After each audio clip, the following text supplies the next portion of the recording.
Selamat sore jemaat sekalian. Bagaimana kabarnya jemaat hari ini? Moga-moga lebih baik dari saya. Karena lagi perubahan musim, mungkin jadi sakit tenggorokan. Mari kita buka Alkitab kita di dalam Kisah Para Rasul pasal yang ketiga.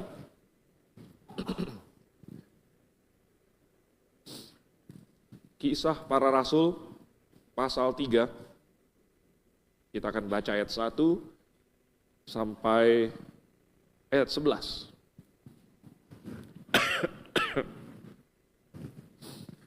Kisah Para Rasul pasal 3 ayat 1 sampai 11. Kita akan baca silih berganti, saya duluan, ayat yang ganjil, jemaat ayat yang genap. Kalau sudah dapat kita akan mulai pasal 3 ayat 1 sampai 11. Pada suatu hari menjelang waktu sembayang, yaitu pukul 3 petang, naiklah Petrus dan Yohanes ke bait Allah.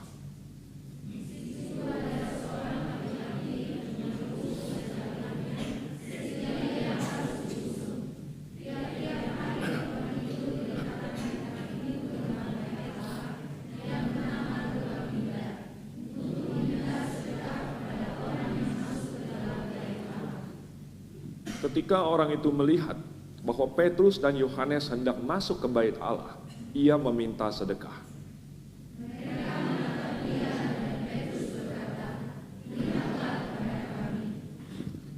Lalu orang itu menatap mereka dengan harapan akan mendapat sesuatu dari mereka.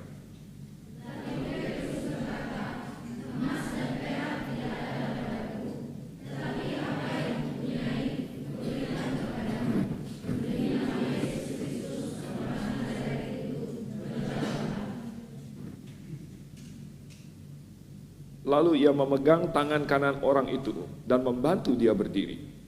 Seketika itu juga kuatlah kaki dan mata kaki orang itu.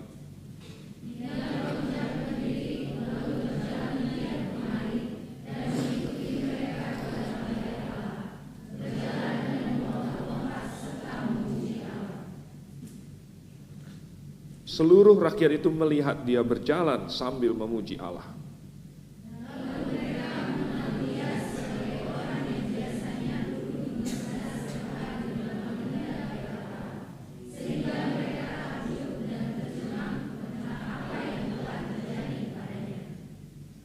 Karena orang itu tetap mengikuti Petrus dan Yohanes, maka seluruh orang banyak yang sangat keheranan itu datang mengerumuni mereka di serambi yang disebut Serambi Salomo. Kita berdoa dulu. Bapa di surga, mohon bantuan dari Roh Kudus supaya kami bisa mempelajari firman Tuhan, menikmatinya, dan kebenaran itu memerdekakan kami, memberikan kami untuk pelita, supaya menerangi jalan kami dan kami tahu apa yang harus kami lakukan dalam hidup ini. Terutama di tahun 2026 yang akan segera kami masuki, yang sudah kami mulai Tuhan, tetapi kami ingin melakukannya dengan berpegang kepada firman Tuhan.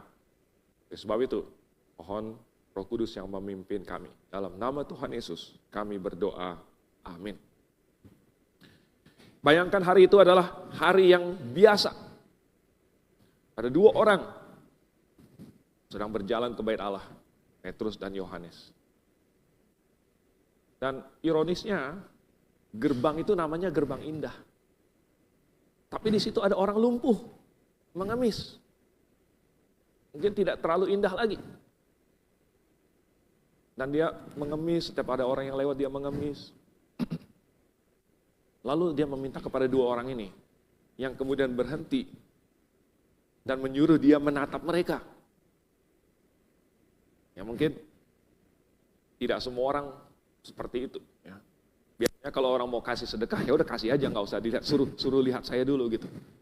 Itu adalah model zaman influencer zaman sekarang yang mau kasih sedekah itu pasang kamera dulu. Tapi kan zaman dulu nggak ada yang seperti itu. Jadi di depan gerbang indah itu ada orang lumpuh, lalu kemudian datang Yohanes dan Petrus, kemudian menyembuhkan dia. Dan ini menunjukkan bahwa ternyata dalam hari-hari biasa, yang tampaknya biasa, Tuhan bisa melakukan hal-hal yang luar biasa. Dan ada kasih pengajaran yang luar biasa juga untuk kita. Hari ini kita mau belajar. Petrus bilang apa? Dia bilang, nih ya, lihatlah kepada kami. Emas dan perak tidak ada padaku. Tetapi apa yang kupunyai, kuberikan kepadamu. Demi nama Yesus Kristus, orang Nazaret itu berjalanlah. Apa yang dipunyai oleh Petrus dan Yohanes? Nah, ini yang akan kita lihat. Jadi nomor satu, hal yang harus kita pelajari adalah bahwa yang dipunyai oleh Petrus dan Yohanes bukan uang, bukan harta, bukan kesembuhan atau mujizat. Tentu yang diharapkan oleh orang lumpuh ini adalah uang. Karena cuma itu yang dia tahu. Selama lebih dari 40 umurnya, 40 tahun. Dia bisa menyederhanakan semua kebutuhannya. Intinya adalah uang. Dia butuh apa? Dia butuh uang. Dia makan, dia perlu uang. Dia untuk memelihara dirinya, dia butuh uang. Tidak pernah terpikir di dalam bayangan dia bahwa dia bisa berjalan dengan dua kakinya sendiri lagi. Karena mungkin sudah berapa banyak pun uang yang dia berikan kepada tabib. Tidak ada satu orang tabib pun yang bisa menyembuhkan dia. Karena dia lumpuh sejak lahir. Jadi dia pikir, apalagi yang dia butuhkan selain uang. Oleh sebab itu dia hanya mengharapkan uang saja. Tetapi sebenarnya dia punya kebutuhan yang lebih mendasar daripada sekedar uang saja. Demikian juga manusia berdosa. Manusia berdosa itu terkondisikan hanya untuk melihat hal-hal yang jasmania. Karena dia tidak punya kemampuan untuk menilai hal-hal rohaniah dengan tepat. Dia tidak bisa mendiagnosa keadaan dia sendiri dengan tepat. Apalagi menyembuhkannya. Oleh sebab itu manusia yang berdosa terkondisikan untuk mencari hal-hal yang jasmaniah untuk memenuhi kebutuhannya. Sekalipun ada kebutuhan rohani yang tidak bisa dipenuhi dengan cara jasmaniah. Orang bisa punya uang, tetapi uang tidak bisa membeli tidur yang nyenyak. Nah, ini saya rasakan selama sudah hampir 3 minggu. Saya pergi ke Amerika. Apakah tidur nyenyak di situ, saudara? Oh, ke Amerika perlu banyak uang. Tetapi banyak uang pun tidak bisa membeli tidur. Karena jet lag, terbalik langsung semuanya. Gimana nggak bisa tidur? Sudah pelan-pelan bisa adaptasi. Terbang kembali ke Indonesia. Nggak bisa tidur lagi, saudara. Punya uang tidak bisa tidur. Belum tentu bisa tidur. Bisa membeli tempat tidur, tetapi tidurnya sendiri tidak bisa tidur. Punya uang bisa membeli obat, tetapi tidak bisa membeli kesehatan. Punya uang bisa membeli, mungkin membayar guru, tetapi tidak bisa membeli ilmu pengetahuan atau hikmat. Punya uang bisa membeli alat-alat untuk melindungi, tetapi tidak bisa membeli keselamatan. Jadi ada banyak hal yang manusia butuhkan. Kebutuhan yang bersifat rohani. Nah, tidak bisa dipenuhi dengan uang. Mungkin Tuhan sengaja menuliskan ini supaya kita tidak segera berpaling kepada uang untuk solusi kita, solusi masalah-masalah kita. Makanya Tuhan suruh supaya Petrus bilang, emas dan perak tidak ada padaku. Supaya kalau kita lagi minta-minta gitu, minta sama Tuhan kah atau apa, mungkin Tuhan mau kutipkan Kisah Para Rasul pasal 3 ayat yang ke-6. Ya. Walaupun Tuhan mungkin nggak bilang emas dan perak tidak ada padaku, karena Tuhan punya banyak emas dan perak, Tuhan itu kaya. Tapi maksudnya Tuhan adalah jangan mencari harta atau uang melulu untuk menyelesaikan masalah kita. Nah, seringkali permasalahan yang kita hadapi itu bukan cuma masalah jasmaniah saja. Seringkali ada komponen spiritualnya. Contoh raja-raja Israel. Bukan cuma di zaman raja-raja, dari zaman hakim-hakim, dari zaman Musa dan Yosua. Kenapa Israel seolah-olah menemui banyak masalah? Kenapa mereka lemah? Kenapa mereka miskin? Kenapa mereka diserang terus, diserbu dari berbagai penjuru? Kenapa mereka dijajah? Apakah cara menyelesaikannya dengan dikasih uang? Kan bukan.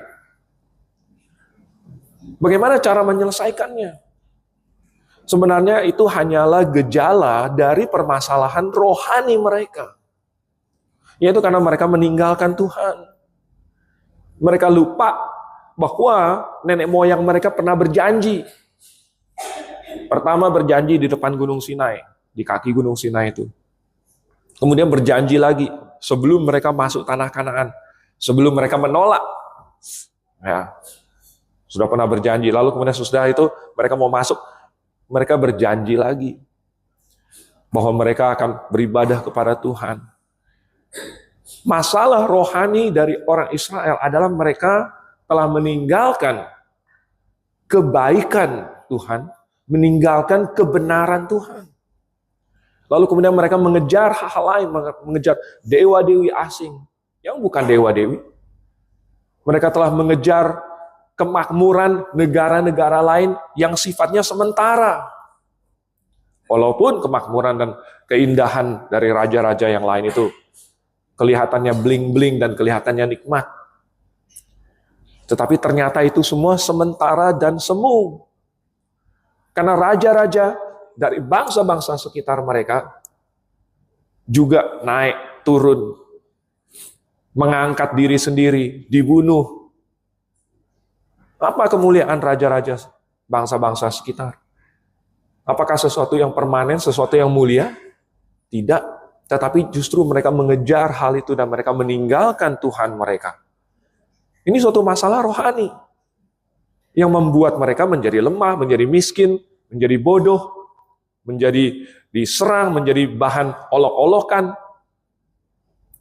Jadi memang mereka punya masalah jasmania, tetapi itu adalah gejala dari masalah rohani.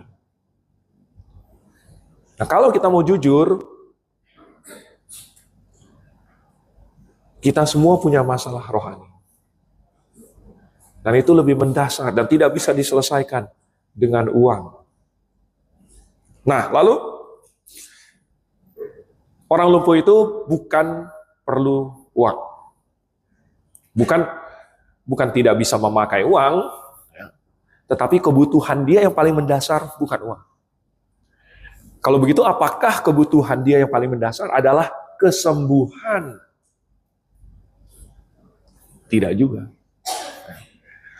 Bukan itu juga.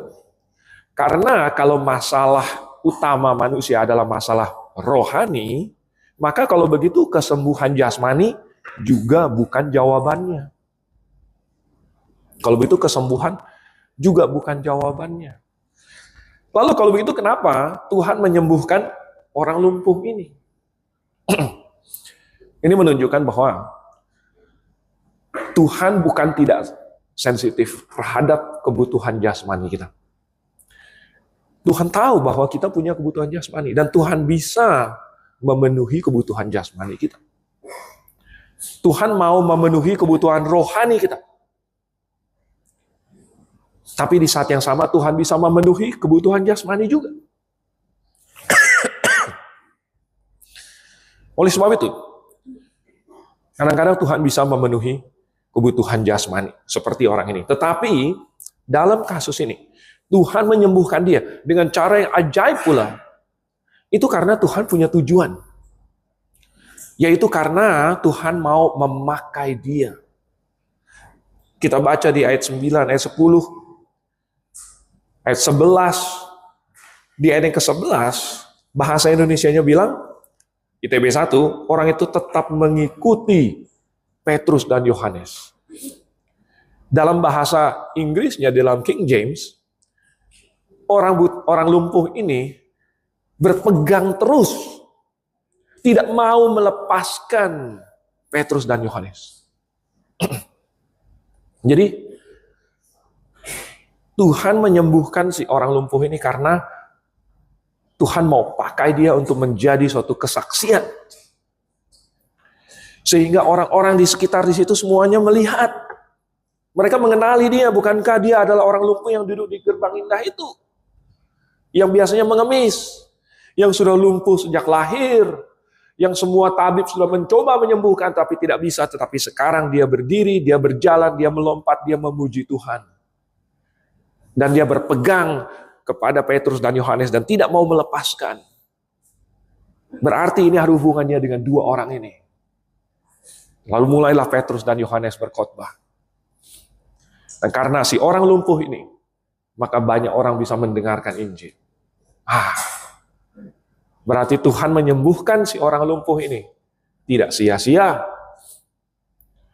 Tuhan punya suatu tujuan. Tuhan mau pakai dia. Nah, bukankah begitu? Kalau kita jujur, kita punya masalah spiritual.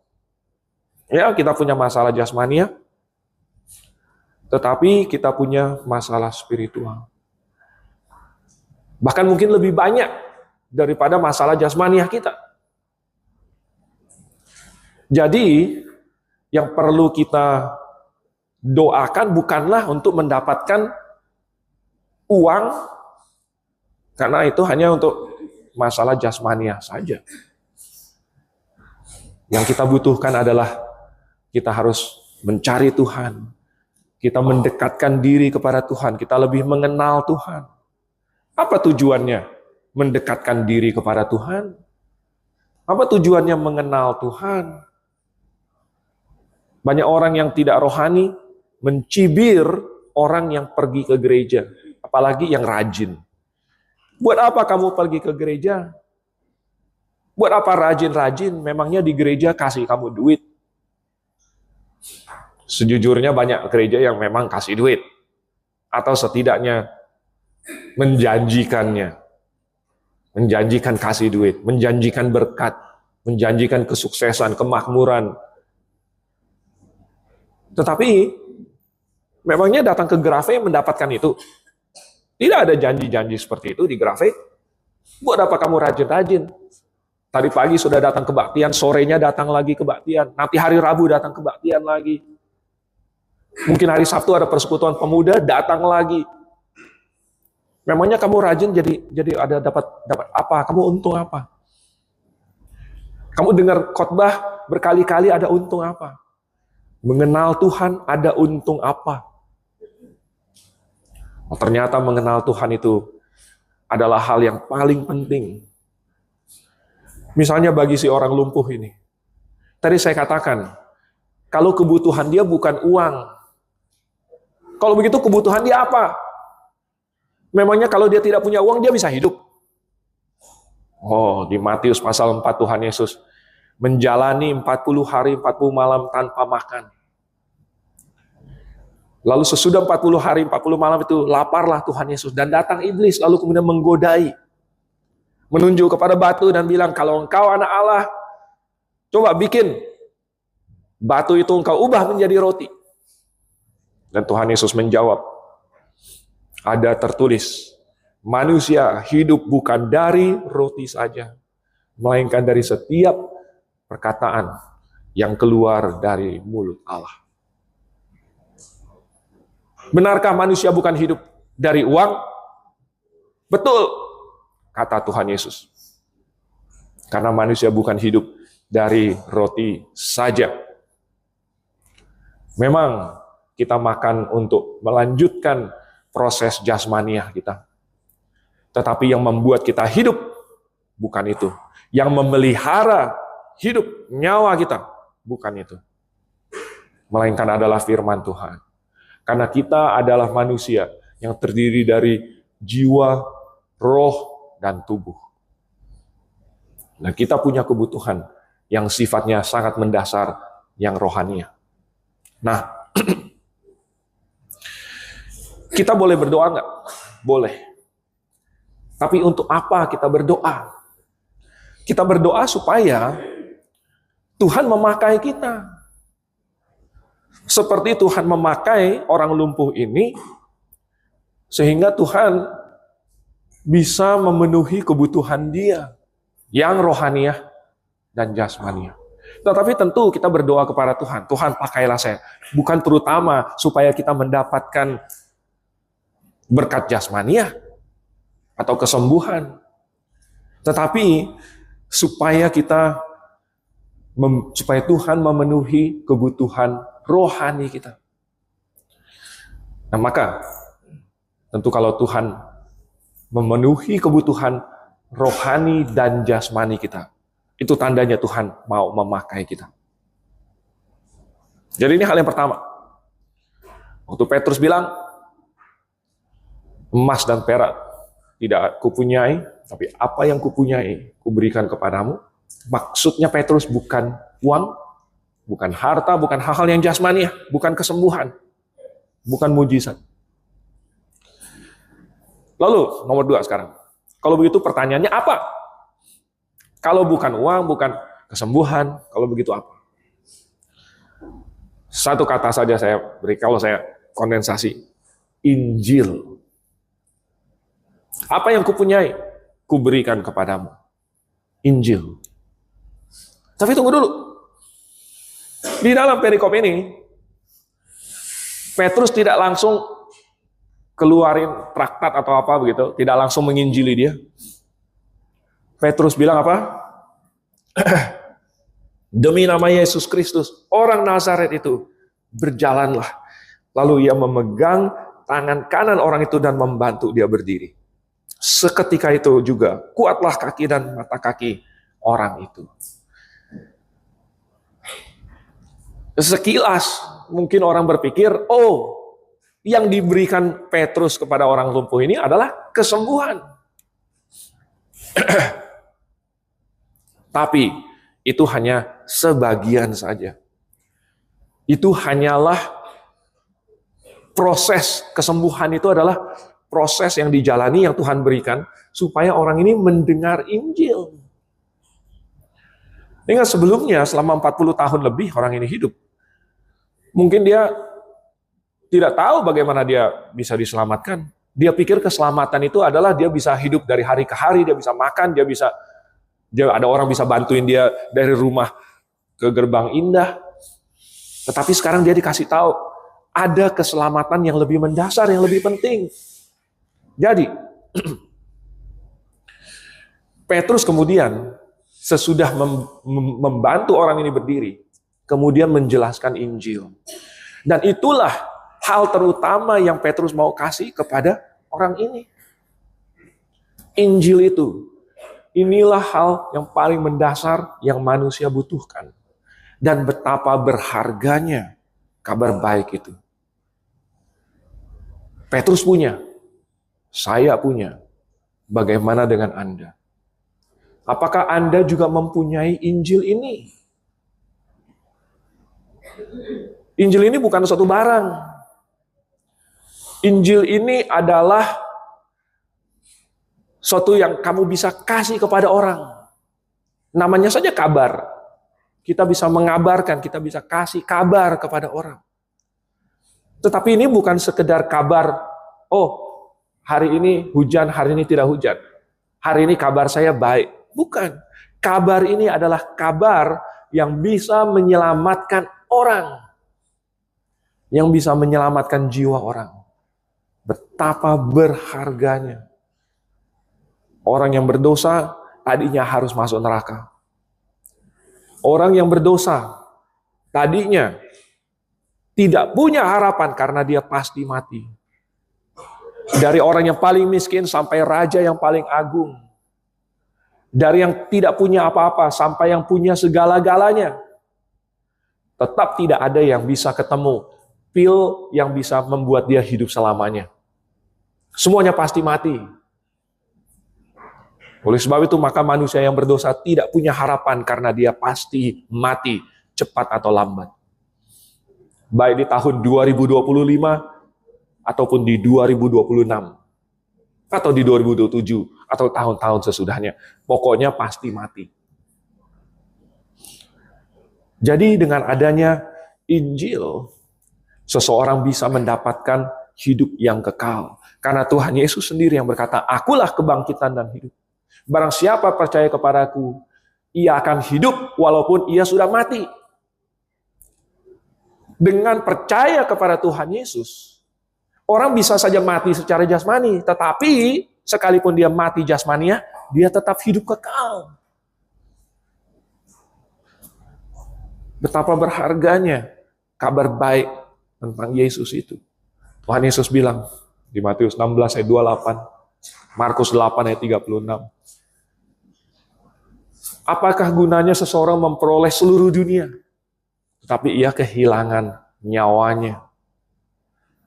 Berarti seluruh dunia loh, ya, tidak bisa dibandingkan dengan nyawa seseorang. Saudara, seluruh dunia itu seberapa banyak sih? Barusan tadi sebelum jam 5, saya ada ketemu satu video tentang Venezuela. Katanya Venezuela itu punya kekayaan yang sangat besar. Dalam bentuk apa? Minyak. Jadi cadangan minyaknya Venezuela itu adalah salah satu yang terbesar di dunia. Kemudian cadangan emasnya juga sangat besar. Artinya Venezuela memiliki kekayaan bumi yang sangat besar. Hanya disia-siakan dan tidak dimanage dengan baik. Wow. Yang punya cadangan minyak, cadangan emas begitu besar saja, miskinnya minta ampun, saudara. Jauh lebih miskin daripada kita sekarang. Daripada Indonesia. Tapi kalau seluruh dunia punya kekayaan, wow, Venezuela punya kekayaan aja dianggap kecil. Tapi kalau kekayaan seluruh dunia gimana? Tentu besar sekali. Itu pun masih belum sebanding dengan harga nyawa seseorang. Jadi bisa dibayangkan betapa berharganya Injil yang bisa menyelamatkan nyawa seseorang. Selain itu, Injil juga sangat berharga karena dia bisa mengubah hidup seseorang. Injil bisa mengubah hidup seseorang. Ada pepatah, give a man a fish, feed him for a day. Give a man a fishing rod, feed him for a lifetime. Diterjemahkan, kasih orang ikan, kamu kasih dia makan 1 hari. Kasih orang itu pancingan ikan, kamu kasih dia makan seumur hidup. Tapi kalau kita tambahkan, kasih dia Injil, dan jika dia mau menerimanya, dia akan berubah jadi orang yang kasih orang lain ikan, kasih orang lain pancingan, dan kasih orang lain Injil. Karena Tuhan mengubah dia jadi penjala manusia. Malah mancing orang. Itu adalah kekuatan dari Injil. Mengubah yang tadinya pemabuk, kemudian bisa jadi pengkhotbah. Itu kesaksian dari Dr. Rod Bell di Amerika. Rektor Pasento dulu waktu belajar di Amerika. Waktu muda dia adalah pemabuk, Di kota dia adalah 3 besar pemabuk di kampung dia. 2-nya masuk penjara, meninggal, mati muda. Dianya yang jadi pendeta. Jadi pengkhotbah, itu bukan pendeta. Jadi pengkhotbah. Karena apa? Karena Injil mengubah dia. Keluarganya tadinya, wah bagaimana ini? Income-nya dihabiskan untuk alkohol. Tapi kemudian berubah. Injil yang mengubahnya. Nah kalau kita gabungkan ini, kedua alasan ini digabungkan, maka seseorang mendapatkan hidup. Wah, itu saja sudah sangat berharga. Dan hidup ini terlebih adalah hidup yang bermakna, karena sudah diubah punya. Sudah diubah oleh Tuhan. Wow, berarti seseorang yang menerima Injil, menerima hidup yang bermakna. Betapa berharganya ini.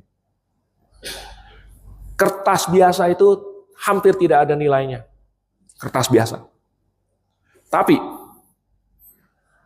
kertas yang dicoret-coret sama Leonardo da Vinci. Nah, siapa Leonardo da Vinci? Siapa yang tidak kenal Leonardo da Vinci? Dia serba bisa, dia matematikawan, dia fisikawan, ya, astronom, dia pelukis, ya, pemahat, dia serba bisa, segalanya dia pelajari, dia jenius, dia coret-coret. Lalu belakangan ini satu buku catatan tulisan tangannya si Leonardo da Vinci ini. Buku ini berisi gambar-gambar dia tentang pergerakan air, tentang geologi, tentang mesin, dan lain sebagainya. Dijual dalam lelang dan dibeli oleh Bill Gates dengan harga lebih dari 30 juta US dollar. Buku catatannya itu. Masih ada kertas, ya, kayak kertas-kertas yang sisa gitu, yang dicoret-coret, berisi gambar beruang, terjual 12 juta US dollar, punya si Leonardo da Vinci. Ukurannya cuma seukuran yang post-it punya, yang biasa ditempel di kulkas gitu ya. Yang kertas yang gambarnya kuda dengan penunggangnya, 11 juta US dollar. Kalau saya yang gambar beruang, saudara. Dulu saya diajarin sama Simu, yang itu lingkaran besar, lingkaran kecil, lingkaran kecil, lingkaran besar, lingkaran kecil, lingkaran kecil, lingkaran besar, 6, lingkaran besar gitu. Nah, jadinya beruangan yang lingkaran kecil gitu. Nah, itu nggak ada harganya, mau dijual 11 juta US dollar itu nggak ada yang beli, saudara. 11 dolar aja nggak ada yang beli. 11 sen saja mungkin nggak ada yang beli. Tapi kalau Leonardo da Vinci yang gambar, wah jadinya bagus, jadi berharga. Hidup seseorang itu sebenarnya tidak ada gunanya. Sebenarnya hidup manusia itu, menurut Alkitab, seperti uap yang sebentar saja kelihatan lalu lenyap. Apa sih pencapaian yang manusia bisa dapatkan? Apa achievement, apa kebanggaan hidup manusia? Tidak ada. Tetapi kalau Tuhan yang kemudian mengambil hidup manusia itu, kemudian memakainya, sehingga manusia itu bisa memiliki pencapaian yang kekal, bisa menghasilkan sesuatu yang memiliki nilai yang kekal, bukan hanya sesuatu yang sifatnya jasmania, yang 10, 20, 100 tahun yang akan datang akan hilang. Maka kertas yang tak berguna saja harganya bisa meroket. Jadi betapa besarnya nilai Injil yang dibawa-bawa oleh Petrus dan Yohanes. dan yang sebenarnya kita bawa juga. Dan itu memimpin kepada poin yang ketiga. Kalau kita punya bukan uang, bukan kesembuhan atau mujizat, tapi kita punya Injil. Yang ketiga, apakah kita siap untuk memberikannya kepada orang lain? Apakah kita siap? Ketika ada orang meminta, apa yang kita keluarin? Orang sudah menyodorkan tangan, kita merogoh-rogoh kocek. Apa yang keluar? Yang keluar recehan, waduh. Atau yang keluar Injil. Nah, saudara, kita punya Injil. Setidaknya orang yang sudah diselamatkan punya Injil. Kita cuma perlu memberitakannya. Nah, barusan kami sekeluarga dengan keluarga Gembala Stephen dan keluarga Diakan Olman pergi ke Amerika.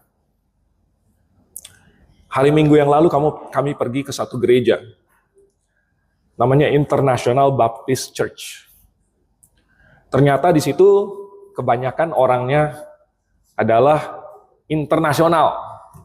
Ada banyak orang Filipina, segala macam. Nah, kami pergi agak pagi datangnya. Lalu waktu kami sampai di situ, setidaknya waktu saya sampai di situ, ada 3 orang yang duduk di belakang. Jadi gambarannya ini mungkin cuma 2 baris ini, 2 kolom ini. Gembala Stephen duduk di depan situ sama keluarganya. Di belakang di situ ada 3 orang. Saya melihat-lihat, wah, mau duduk sama Gembala Stephen atau mau duduk sama 3 orang ini? Akhirnya karena Gembala Stephen lagi ngobrol sama pastornya, jadi saya datang ke depan dulu. Saya datang salam dulu segala macam, lalu duduk. Kita tunggu lama, lalu kemudian ternyata kebaktian nggak mulai-mulai. Nggak seperti di Indonesia.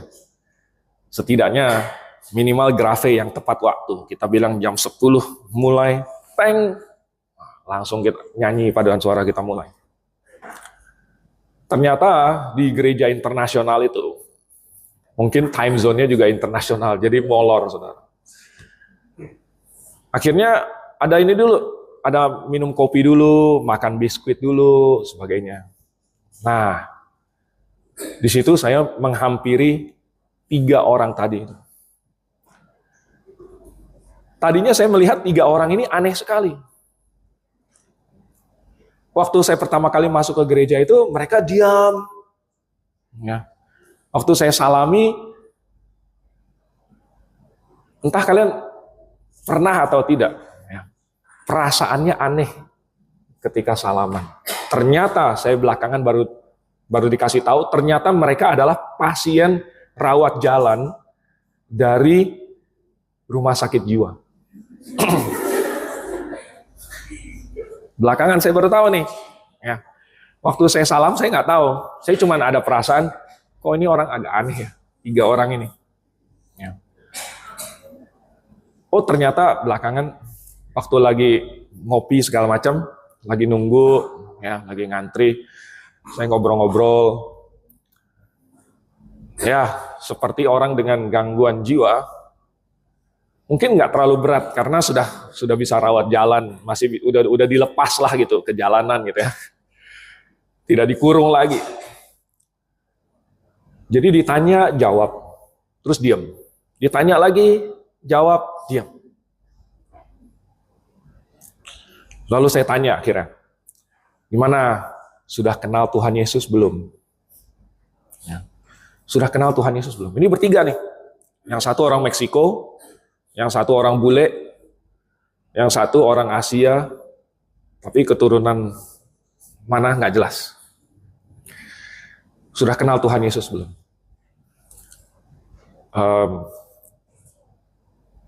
Ragu-ragu jawabnya. Akhirnya karena mereka ragu-ragu, jadi saya menceritakan gimana caranya saya bisa kenal Tuhan Yesus.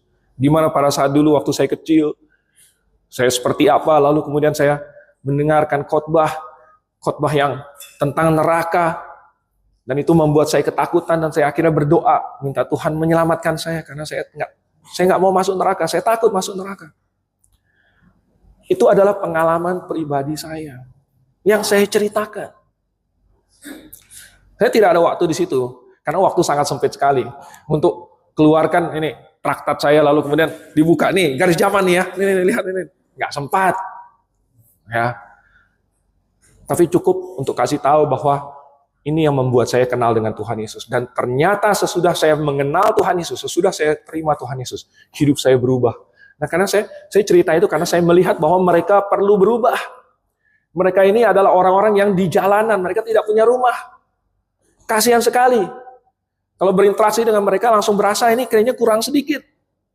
Bagaimana orang yang seperti ini bisa survive dalam masyarakat? Bagaimana mereka bisa kerja? Bagaimana mereka dapat penghasilan? Mereka punya masalah. Masalah mereka sangat dalam. Mereka tidak punya apa-apa. Mereka datang ke gereja karena di gereja itu ada makan siangnya. Nah, sesudah itu kami makan siang. Ada foto-fotonya. Ya. Dan waktu kami ngantri makan siang itu, satu perempuan ini, dia sudah langsung siap paling depan pakai piring dia. Waduh, saya pikir, silakan duluan deh, duluan. Duluan biar dia yang makan duluan. Mereka datang ke situ karena mereka punya masalah dan mereka tidak bisa menyelesaikan masalah mereka. Tapi saya melihat mereka punya masalah yang lebih dalam. Mereka perlu mengenal Tuhan Yesus. Saya punya kesempatan sangat singkat sekali. Hanya beberapa menit saja. Saya pakai itu untuk cerita sama mereka. Dan saya tanya, gimana? Kalian mau kenal Tuhan Yesus apa enggak? Kalian mau bertobat atau enggak? Udah dipanggil, ayo kita mulai kebaktian. Ya udah, saya berdoa saja.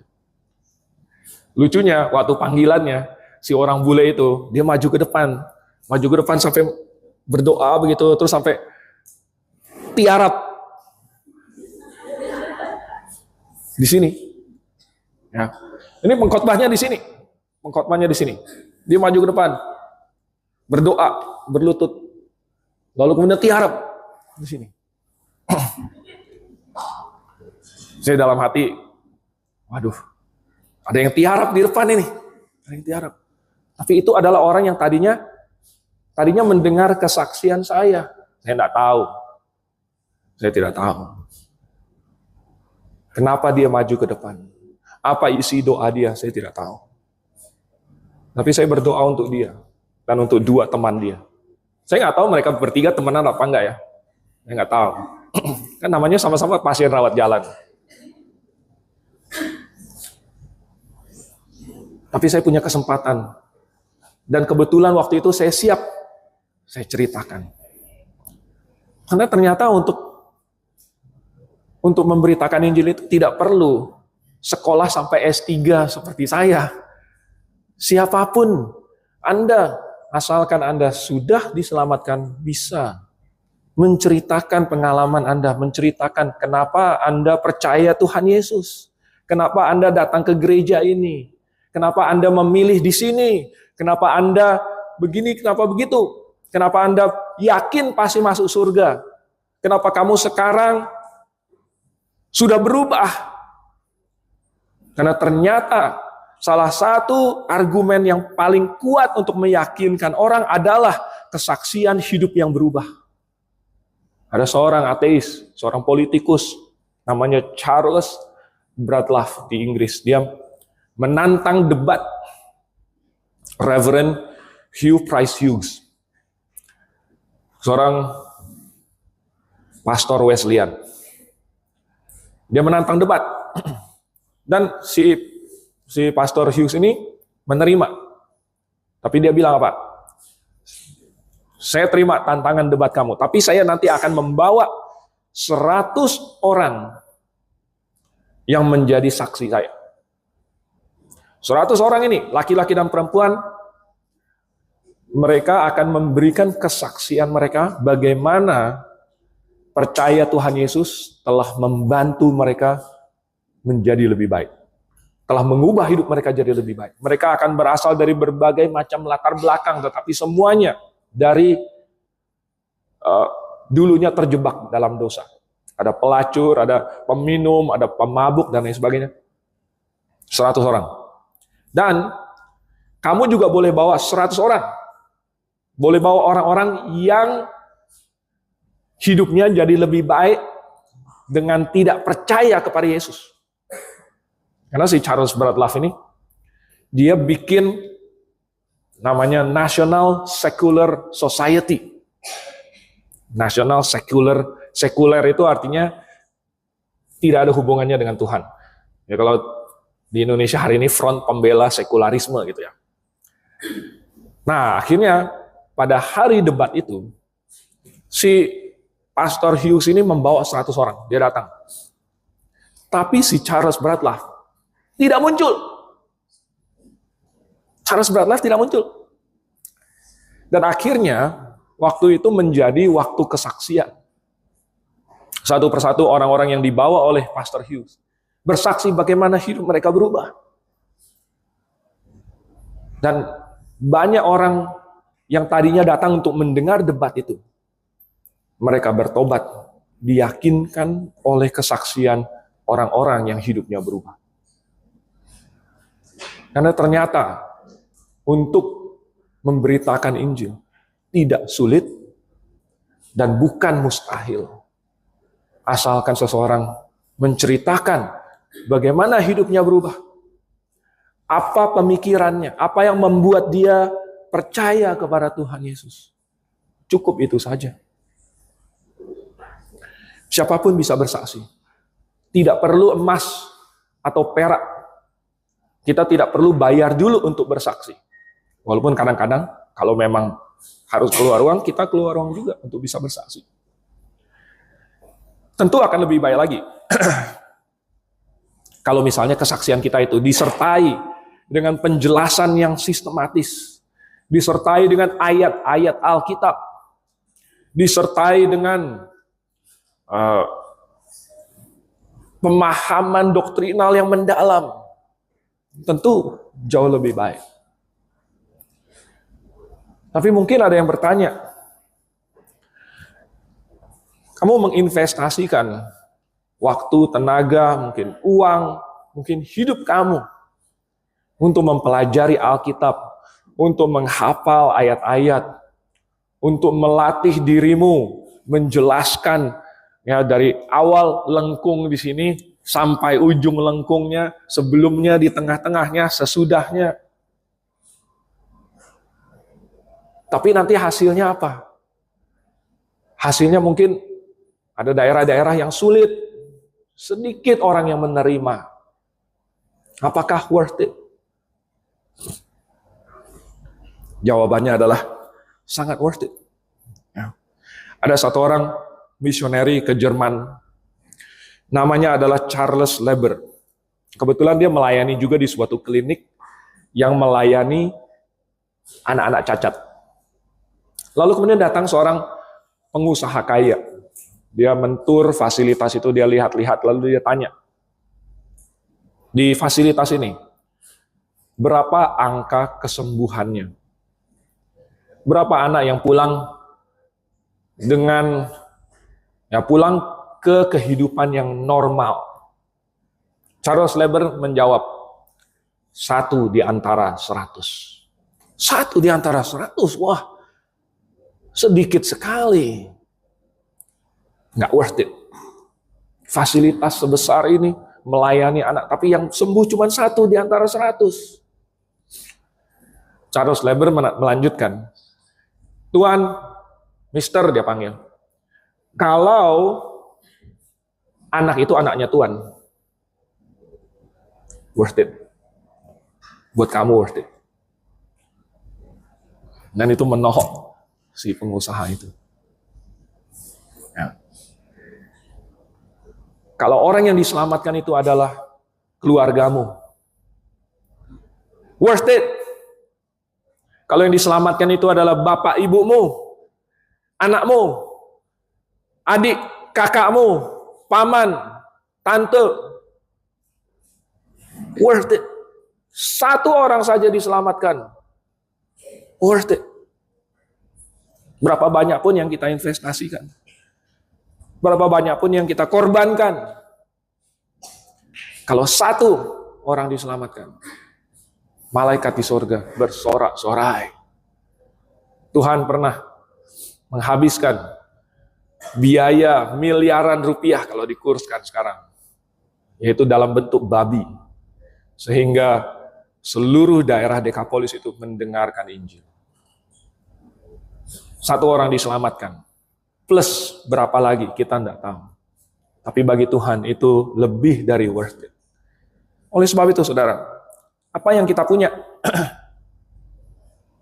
Kita punya emas dan perak nggak? Kalau Petrus bisa bilang dia nggak punya emas dan perak. Karena waktu ditanya, bayar pajak apa enggak? Dengan bravado, Petrus menjawab, bayar dong. Tapi nggak punya juga. Akhirnya Tuhan suruh, dah Petrus, kamu pergi mancing dulu, lalu kemudian ikan pertama kamu buka, di dalamnya di situ ada duit. Karena Petrus memang tidak punya emas dan perak. Tapi saya nggak yakin kita hari ini berani berkata emas dan perak tidak kupunya. Saya nggak yakin kita bisa bilang begitu. Hanya saja, emas dan perak itu bukanlah kebutuhan dasar kita. Kalau ada orang yang minta begitu, kita ingat bahwa dia punya kebutuhan dasar rohaniah. Tapi emas dan perak itu tetap bisa kita persembahkan untuk Tuhan. Dan apalagi yang kita punya? Emas, perak kita punya. Injil kita punya. Kesaksian hidup kita punya. Itu bisa kita berikan kepada orang. Apakah kita melihat jiwa-jiwa yang membutuhkannya? Tahun 2026 ini. Saya yakin di awal 2025, tahun lalu, saya juga mengkhotbahkan hal yang hampir sama. Yaitu bahwa tahun 2025, marilah kita memberitakan Injil, marilah kita mengajak orang. Dan saya senang kalau ada di sini yang sudah mengajak, yang sudah berhasil mengajak temannya atau saudaranya, atau keluarganya, ayahnya atau ibunya, adiknya mungkin, kakaknya. Ayo ikut datang kebaktian, ayo ikut blok kelas, ayo ikut seminar. Tapi kalau masih ada kesempatan di tahun 2026 ini, maukah Anda melakukannya terus? Maukah Anda menggunakan kesempatan yang Tuhan berikan ini? Karena itu yang kita punya. Apa yang kita punya, kita berikan. Mari kita tutupkan kepala, kita berdoa. Bapa di surga, kami mengucap syukur karena adanya catatan tentang Petrus dan Yohanes pergi ke bait Allah lalu kemudian menyembuhkan seorang lumpuh. Dan perkataan mereka sungguh menohok kami bahwa apa yang mereka punya itu yang mereka berikan. Tuhan, ingatkanlah kami bahwa kami memiliki harta yang jauh melebihi emas dan perak. Nah, supaya kesaksian kami ini selalu siap di ujung lidah kami. Dan setiap kali kami mendapat kesempatan, kami mengucapkannya. Kalau ada orang yang membutuhkannya, Tuhan, biarlah Engkau bawa pertemukan dengan kami. Karena lidah kami sudah siap untuk mengucapkannya. Dan mereka bisa mendengarnya dari bibir kami. Oleh sebab itu tahun 2026 ini, Tuhan, tolong berkati kami, pakai kami, supaya kami bisa menjadi saksi-Mu, karena Engkau telah menyelamatkan kami. Kami mengucap syukur dalam nama Tuhan Yesus. Amin.